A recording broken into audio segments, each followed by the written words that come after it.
Welcome to What is Blue Protocol?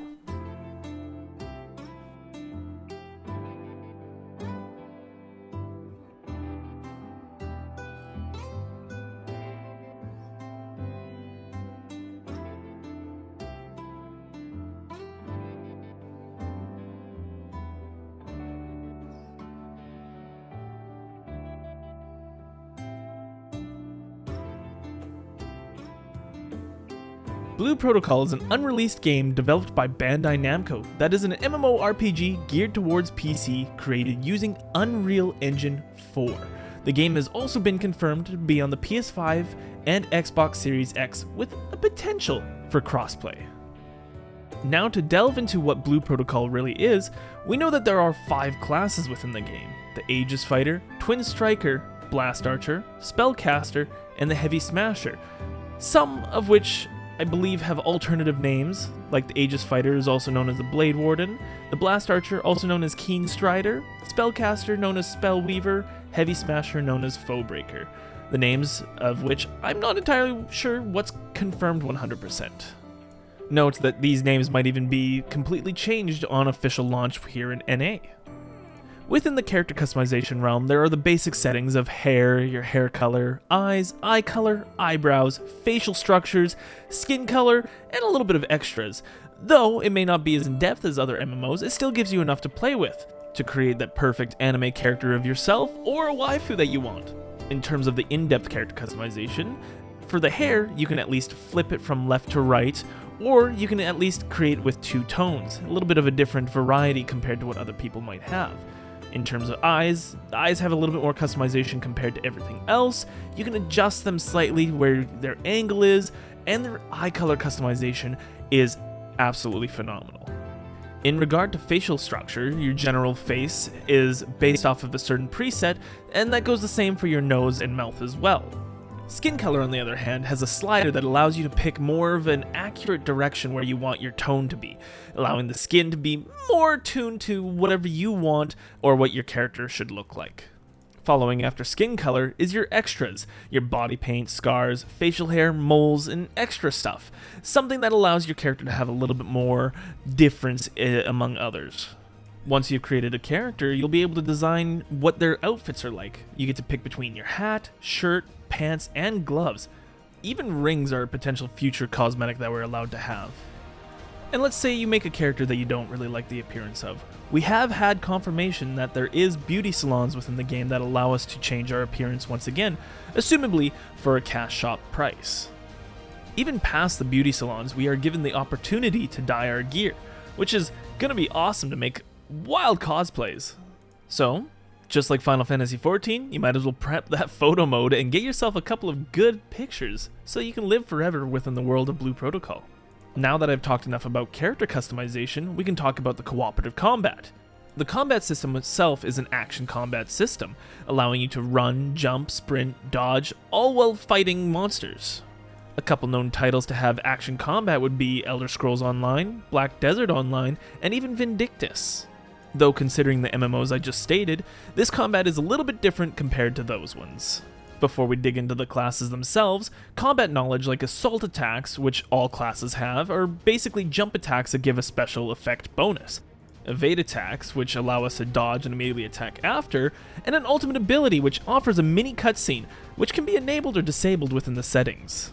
Within combat, there's the elemental burst system, which offers fire, ice, thunder, earth, light, and dark. Each element has different effects that can be applied up to 3 stages. Once you've reached the 3rd stage, you have during burst, which the effect is applied from whatever element you're using, to burst finish, where the damage is applied from the effect. Each class has its own style of play, especially when you take into consideration the elemental burst system. In regards to the classes, the Aegis Fighter, a sword and shield specialized in CQC, focuses on defense, including crowd control. With the highest aggro rating, referred to as hate within the game, it is often considered to be the tank of the classes. The Twin Striker, however, is a dual-wielding class specialized in CQC and focuses on DPS, a combo class that has the ability to cancel attacks, allowing it for high mobility. Away from the close quarters combat, we got the Blast Archer, a bow and arrow class specialized in medium to long range. The Blast Archer itself is an aim and shoot class with the ability to lock on if you want, allowing players to target weak points as well as support their allies in combat with their healing.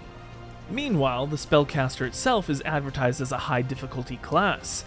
Using the staff, they offer very high damage output, while using a system known as the EP system, a resource management that is rechargeable, and easily akin to that of mana. Then, last but not least, the Heavy Smasher, a hammer-wielding class specialized in close to medium range.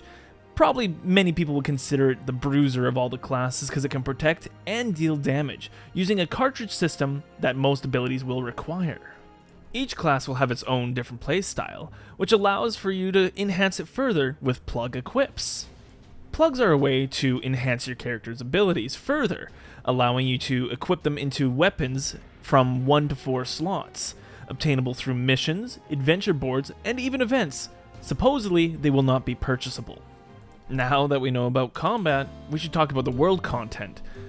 The world itself has many different quality of life tasks and things you can do past combat, from crafting and gathering, fishing, camping, and even the story.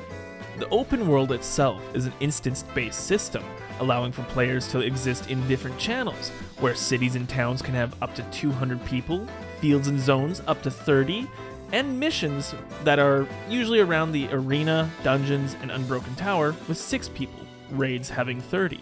There is solo content in the game as well, that is time attacks and score attack missions, allowing for a wide variety of things that you can do. We also have a ton of confirmed features, like guilds, also known as teams within the game, achievement hunting, and the most important of them all, petting town animals. Whew. Anyways, we should move on to monetization. In terms of the monetization, it has been confirmed that there is going to be a season pass within the game that's both available for free and 2 purchasable versions. The 2 purchasable options, which are Gold and Royal, with Royal being the more rewarding of the 2, is something that you will get to decide when the game launches. With the mention of the Season Pass, there are different types of cash shop sections. There's the Regnus Store, the Gacha, Rose Orb, BP Store, and the Season Store, Rose Orbs being the premium currency for Blue Protocol, and the BP Store and the Season Store being exempt from Rose Orbs. Now, I'm not entirely sure which store is which yet, but I do know that they'll offer things like weapon skins or accessories, gestures to make your character pop, dyes to change your appearance, stamps, effects, quest skips, usable items like EXP boosts and health pots, mounts, and even tickets. And when it comes to the tickets, there's a system known as the Reward Plus system, which allows players to get extra rewards from particular missions or dungeons. While available in the cash shop, you can also earn them for free every day. And if you're worried about that, you can only have 10 tickets on a character at a time, with a limited usage per day. And with this, the devs at least promise, or we can assume that they promise enough, that there's no pay to win within the game. Which, you never know how it can be in the end. And before we end the video off today, we should make some notes that the publisher is Amazon, which could honestly be pretty reliable depending on how they run it. With New World and Lost Ark being 2 MMOs that have been recently released, we've seen different kind of reactions based on communities on them. With New World kind of having a hard time getting up from the beginning, but we also have Lost Ark, which is thriving still. Every time I go into it, tons of players.